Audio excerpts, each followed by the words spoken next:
Okay, so I've been playing a ton of Tears of the Kingdom since it came out. Maybe not quite as much as some people. I've had to like do laundry and cook dinner and stuff, which is the worst, frankly. It's a drag. This video is going to be pretty meandering.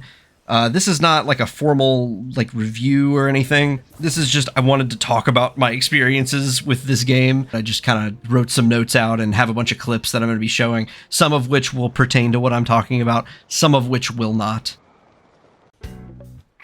My one sentence review of Tears of the Kingdom is: you can spend an entire hour building a boat that does not work, and it's fun to do that. And that really touches on, like, it is so fun to fail in this game. It's always funny. It's always funny when, like, you get killed in a dumb way or something doesn't work the way that you think it should, and you just die or, like, watch your creation fall off a cliff and you can't retrieve it.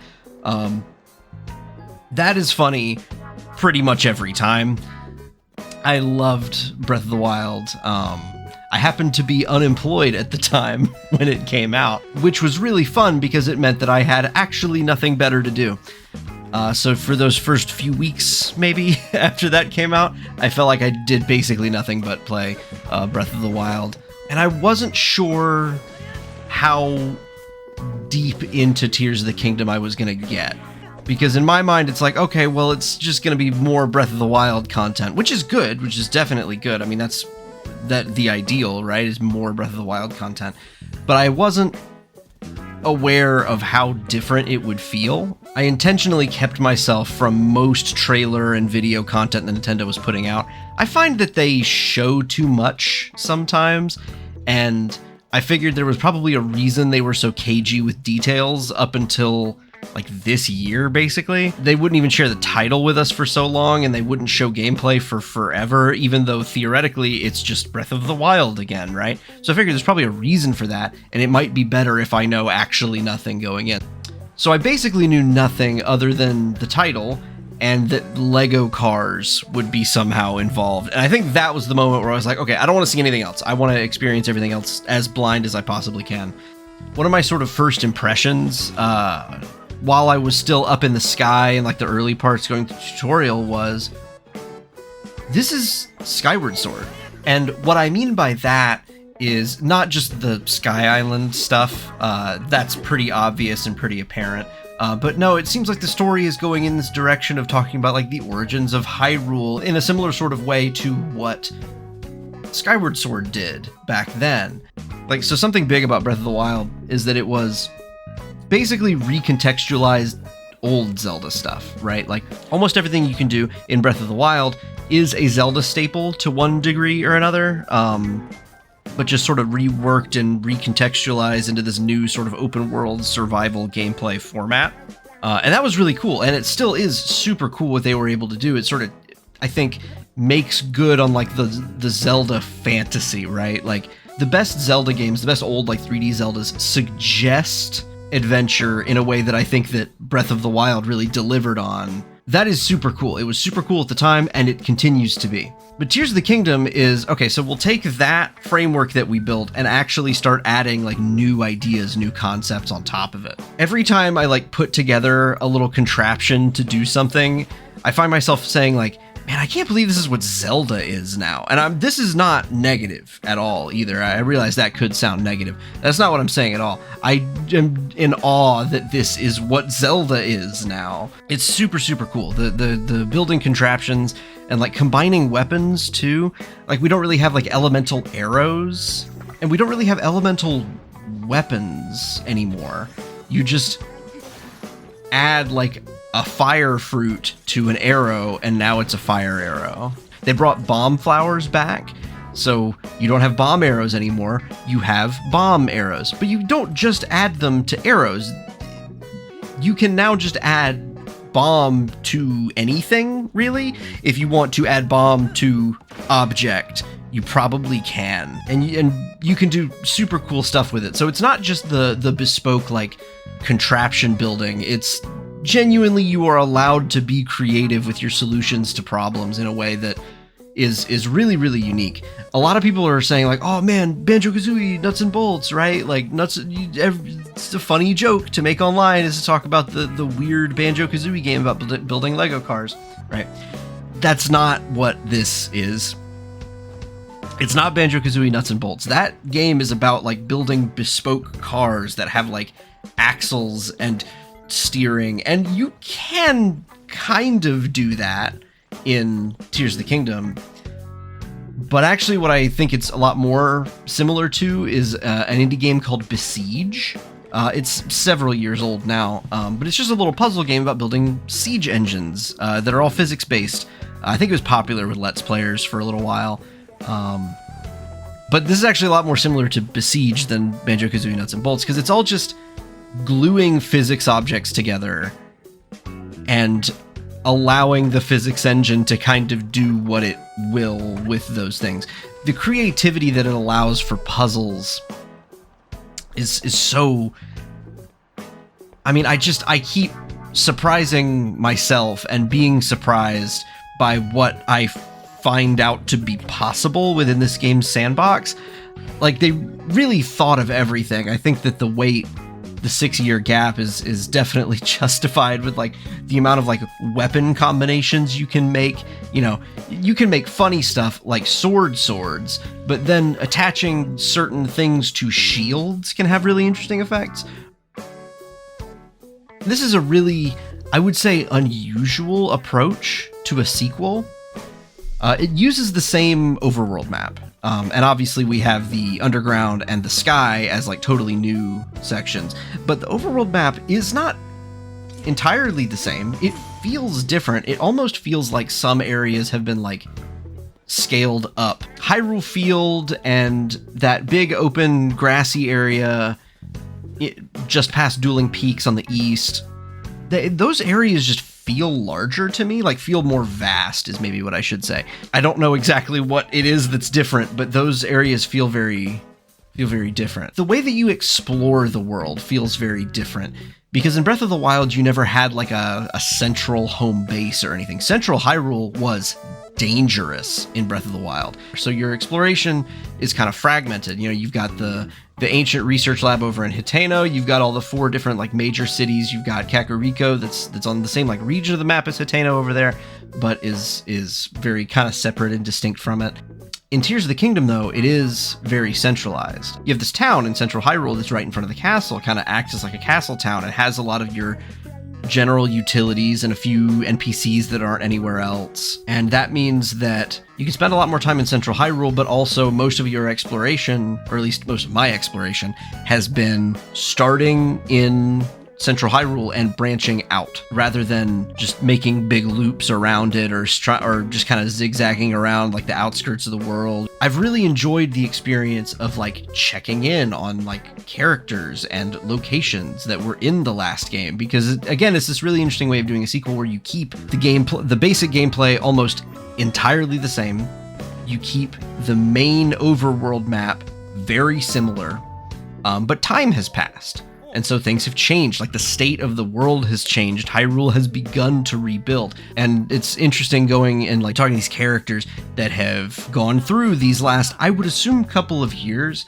If it tells you how long it's been since Breath of the Wild ended somewhere, I missed that. I don't know exactly how long it's been. My guess is it's been a couple of years. But it's just interesting seeing all these NPCs, their roles in their community have changed. The dynamics in the towns have changed in ways that I don't want to say feel realistic, but really sell the passage of time, but not sort of the grand time scales that Zelda sometimes works on, the like thousands of years, eons passing kind of scale of time. It's not that. It's like 5 years, maybe. Maybe not even that, like 2 or 3. And that takes me to like actual story stuff. Like there's actual story content in this game. There's things that happen like as you play the game. It's not all just in memories from 100 years ago, which I didn't mind in Breath of the Wild. I think a lot of people were, well, not a lot of people. I think there were some people who were upset by that, who were not super wild about the lack of story content in Breath of the Wild. Again, it dealing with like passage of time and like people's roles changing and like the sort of climate, not weather, but like political climate, social political climate in Hyrule changing a bit now that the apocalypse is kind of finally over. Except maybe not. I don't know. I don't really know what's going to happen in the story because I've done so little with it. I've basically only gotten to the point at the time of recording this where it's told me about like the 4 different nations having problems.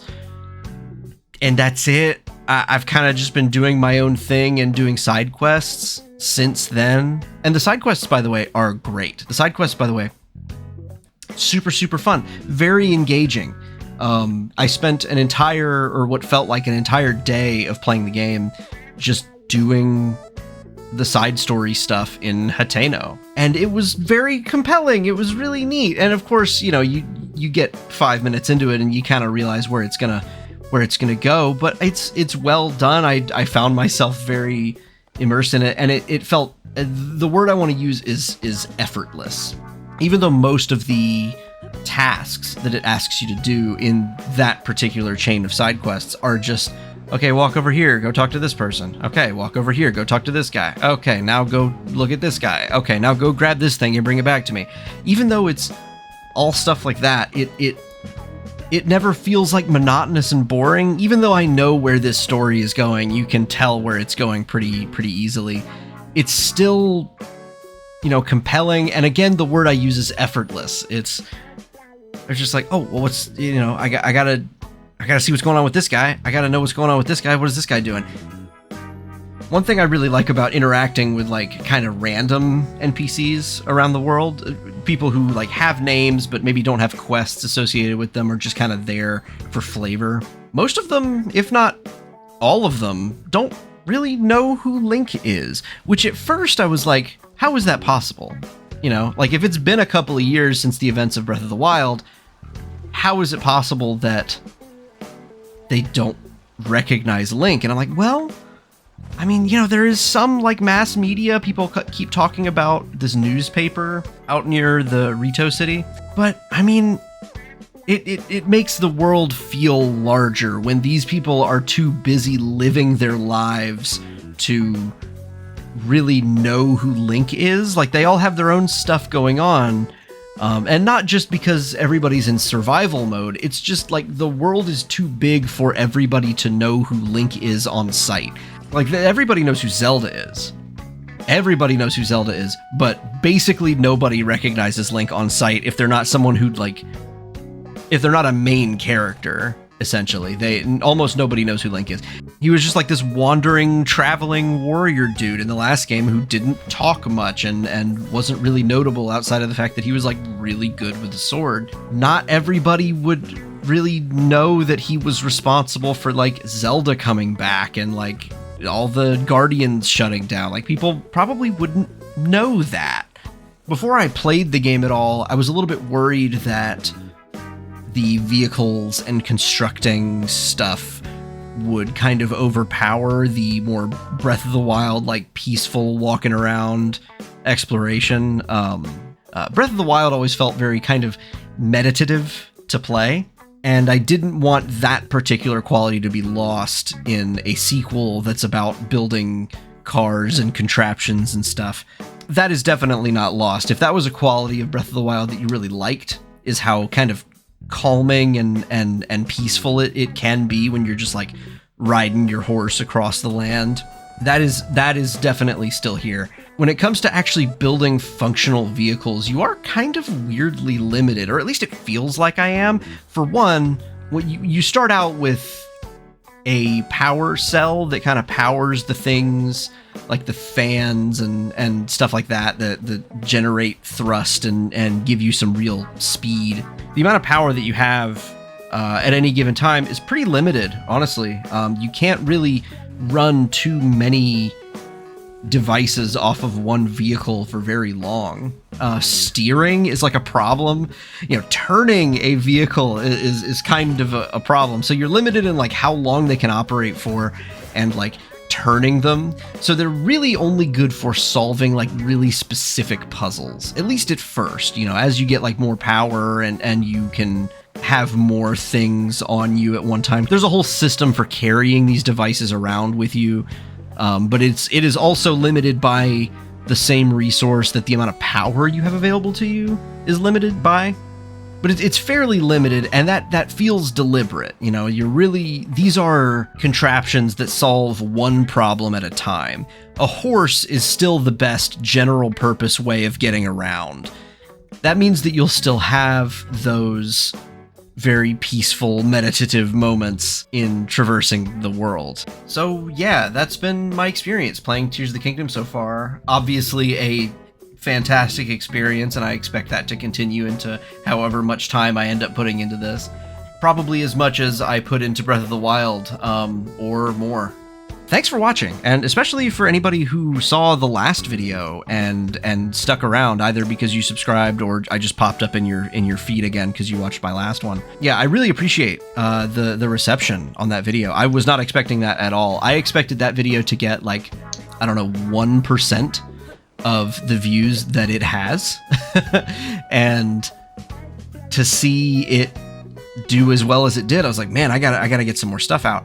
So in the week or so after that video like really started to blow up, I mean blow up, it has like 2,000 views, but that's still more views than anything I've ever made before has had, so that's pretty cool. But yeah, I started putting together a bunch of ideas. I have a short list of video ideas that will be coming. I was pretty close to finishing one of them before Zelda came out. I knew that was gonna happen. I wanted to have that done before Zelda came out, and I didn't. So I don't know exactly when that video will come out, because I'm definitely going to, after I get done recording this, go and back and play more Zelda. That's my plan after I get done recording this. So I I don't know when that video is going to come out, but it will be more in the style of the last video, for sure. Like I said before, I just wanted to get on here and just talk about my experiences because it's a really cool game. Yeah, thanks a lot for watching. I appreciate it. There is more coming, and bye.